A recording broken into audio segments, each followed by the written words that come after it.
नमस्कार। Force is supreme law international के इस नए एपिसोड में मैं आपका स्वागत करता हूं।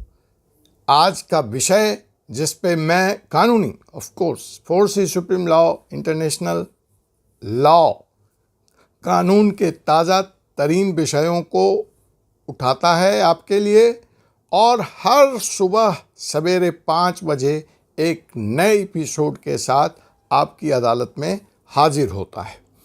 तो आज के इस एपिसोड का जो विषय है वह है यूक्रेन मामला, ऑपरेशन गंगा। अब आप कहेंगे यूक्रेन का भला कानून से क्या लेना देना? आप कहेंगे ऑपरेशन गंगा का कानून से क्या लेना देना? सरकार ने बहुत अच्छा काम किया। भारत के जो छात्र यूक्रेन में फंसे थे उनको ले आए, सफलतापूर्वक निकाल करके बात खत्म हो गई। अब इसमें कानून कहाँ से आ जाता है? जनाब, कानून आता है, संविधान की बात है। संविधान हमें गारंटी देता है right to equality, right to justice, right to life.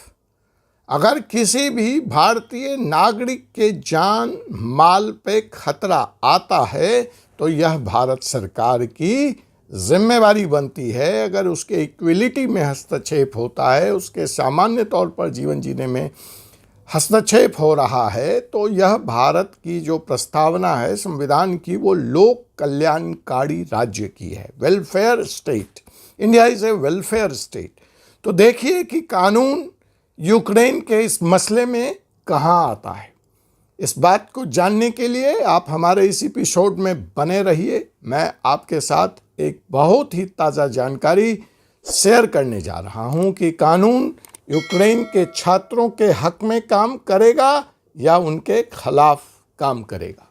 तो जनाब, सवाल है कि बड़ा अच्छा नाम दिया भारत सरकार ने, ऑपरेशन गंगा। बड़ा अच्छा काम भी किया, तारीफ हो रही है, अच्छी बात है, होनी भी चाहिए प्रधानमंत्री मोदी जी की। पहली बार मैं भी बहुत लंबे दौर तक भारत के से बाहर अपने कार्य के सिलसिले में भारतीय एम्बेसी के भूमिका को, रोल को डे टू डे लाइफ में बहुत नज़दीक से देखने का मौका मिला है। तो अगर मैं भारतीय उच्चायोग, भारतीय एम्बेसी की इस कार्रवाई की बात करूं, इट्स आउटस्टैंडिंग, अभूतपूर्व है। जो मेरा अब तक का अनुभव रहा है कि भारतीय एम्बेसी दूसरे देशों के तुलना में अपने नागरिकों के लिए जितना वह सजग, सक्रिय रहती हैं, वैसा आम तौर पर भारत की एम्बेसियों को भारतीयों के लिए भारत से बाहर सजग और सक्रिय नहीं देखा जाता है। लेकिन इस बार जो उन्होंने किया है, और ऐसे क्राइसिस के मोमेंट में जब भी भारतीय फंसे हैं, तब जब भारत सरकार की पूरी ताकत एक कैबिनेट मिनिस्टर झोंक दिया जाता है, तब रिजल्ट अलग आता है। लेकिन आम तौर पर एम्बेसी को जितना सजग और सक्रिय होना चाहिए वो नहीं है। तो यह भी कानून का विषय बनता है। तो खैर, अभी एम्बेसी के रोल पर क्या होना चाहिए या क्या नहीं है, यह चर्चा नहीं है। यह चर्चा कानूनी है और यह सीमित रहेगी यूक्रेन से लौट रहे भारतीय छात्रों के हक और अधिकार तक और उसका कानूनी पहलू।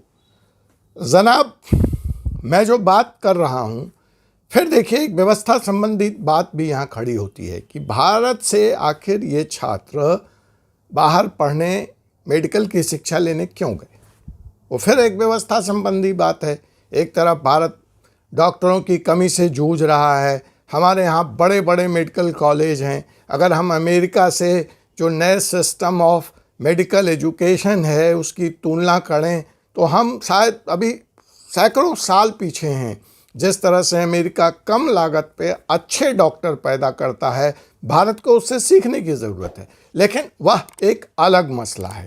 हमारे आज भी पुराने लॉ, पुराने स्टैट्यूज मेडिकल कॉलेज की मान्यता के लिए चले आ रहे हैं। जो स्थितियां बदल चुकी हैं और हम अपने उन इंफ्रास्ट्रक्चर का भरपूर प्रयोग तो नहीं कर रहे हैं। लेकिन मैंने जहाँ तक कहा कि आज का यह विषय कानून तक सीमित है, व्यवस्थाओं की चर्चा मैं सिर्फ इसलिए कर रहा हूँ कि आपको विषय समझ में आ जाए। तो विषय जो है कि भारत में लौटने वाले ये हमारे यूक्रेन के भारतीय छात्र जो मेडिकल की शिक्षा ग्रहण कर रहे थे, उन पे तो ग्रहण लग गया। उनके जान बचाकर भारत सरकार उनको यहाँ तक ले आई। धन्यवाद, आभार।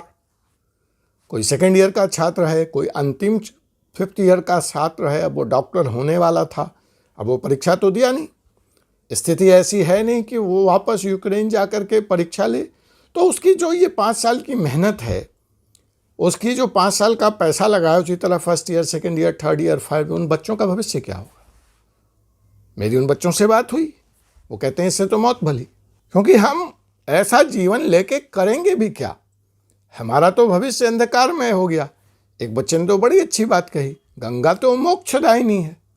तो यह कैसी गंगा बही कि हमें घर तो ला दिया गया, लेकिन हमारा मोक्ष कहाँ है?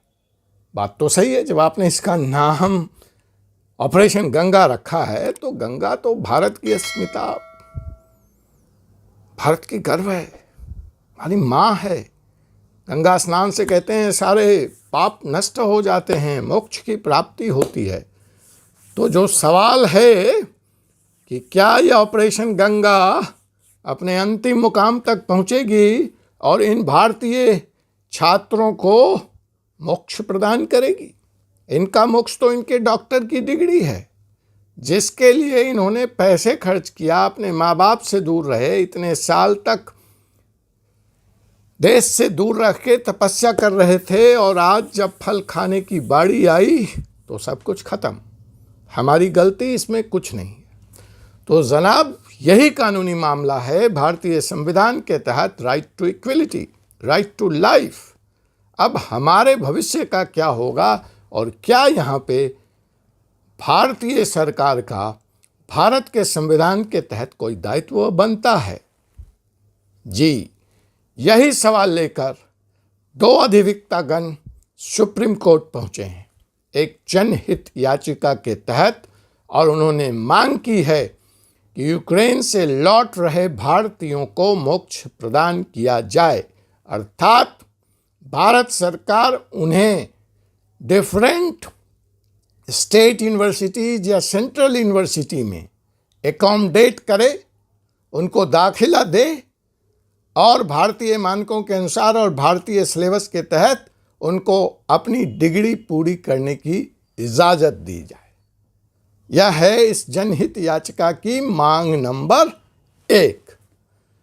मांग नंबर 2, अगर ऐसा संभव नहीं है तो भारत सरकार एक ओवरसीज इंस्टीट्यूट, विश्वविद्यालय की स्थापना करे, जो देश से बाहर कहीं सुरक्षित देश में स्थापित हो, बगल के शारजा में हो, दुबई में हो, जो भी भारत सरकार को उचित लगे, नेपाल में हो, वहाँ ऐसी एक ओवरसीज यूनिवर्सिटीज़ की स्थापना की जाए, और वहाँ पे इन छात्रों को अपनी बची हुई पढ़ाई पूरी करने का अवसर दिया जाए।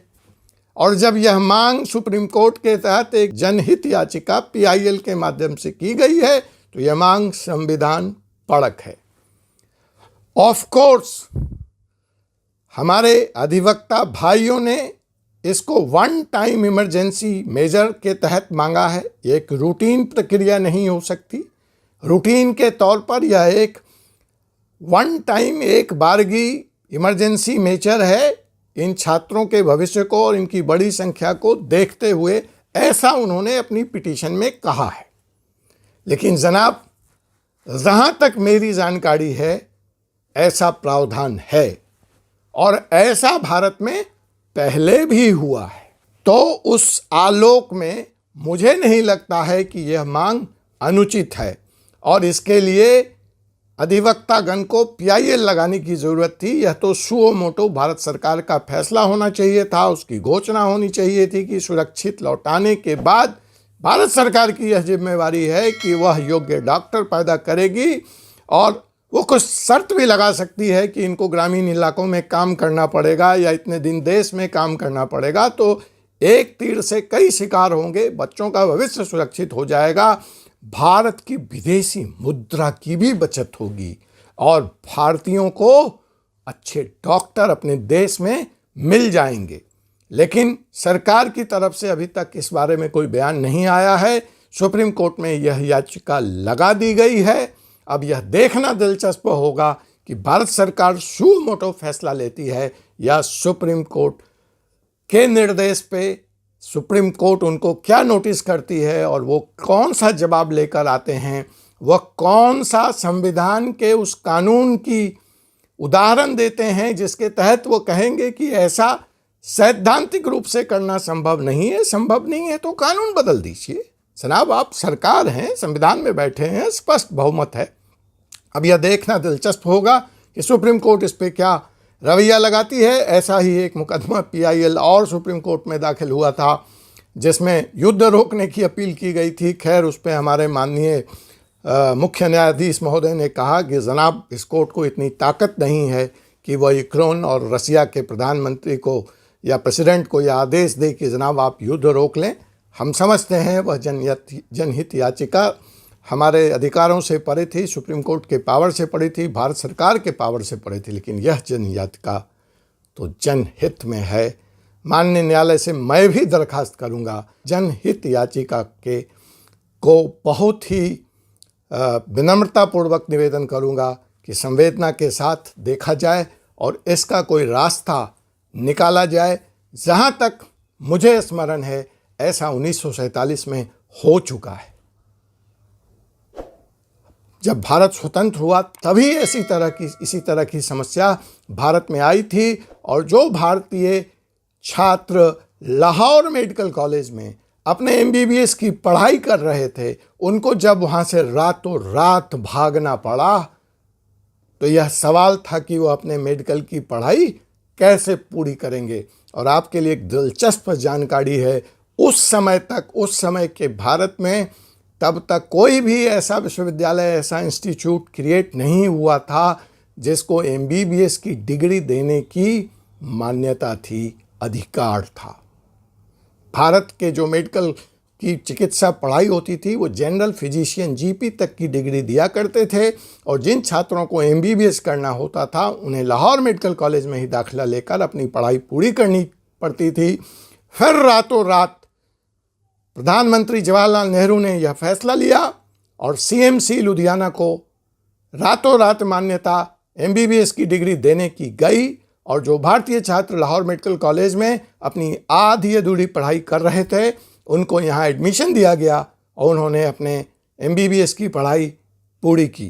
तो ऐसा नहीं है कि यह इमरजेंसी प्रावधान या ऐसा उदाहरण इस देश में मौजूद नहीं है। जहाँ तक मुझे याद आता है, जब बिहार कर्पूरी ठाकुर के आंदोलन में, छात्र आंदोलन में, JP के आंदोलन में इसी तरह से वहाँ के कॉलेज बिल्कुल चल नहीं पा रहे थे और वहाँ पढ़ाई नहीं हो रही थी और जो इंजीनियरिंग के छात्र थे खास करके उनके भविष्य का सवाल था, तो एक फ़ैसला लेकर उनको दूसरे राज्य के इंजीनियरिंग के कॉलेज में दाखिला दिया गया जो उस समय रीजनल इंजीनियरिंग कॉलेज के कहे जाते थे और वहाँ बिहार के उन छात्रों ने अपनी पढ़ाई पूरी की और BTech, MTech जो भी उनकी अधूरी डिग्रियाँ थी उसको लेकर वह निकले। तो ऐसे उदाहरण मौजूद हैं। सुप्रीम कोर्ट में उसको सामने लाया जाना चाहिए, सरकार के पास सामने लाया जाना चाहिए और यूक्रेन के छात्रों को उनका हक मिलना चाहिए। मैं हूं doctor Ajay Kumar Pandey, advocate, Supreme Court of India. ऐसे ही विषयों को लेकर मैं पुनः आपसे मुखातिब होऊंगा अगले एपिसोड में। तब तक आप इस चैनल को अभी तक सब्सक्राइब नहीं किया है तो ज़रूर सब्सक्राइब कर लें, बेल आइकन बटन को दबा लें और अगर आप मेरी बातों से सहमत हैं तो मेरी आवाज़ बने और इस मांग को सरकार तक विभिन्न माध्यम से मेरे चैनल पर कमेंट करके, शेयर करके आगे बढ़ाएं ताकि सरकार सचेत हो सके और इन छात्रों का भविष्य और भारत का भविष्य सुरक्षित हो सके।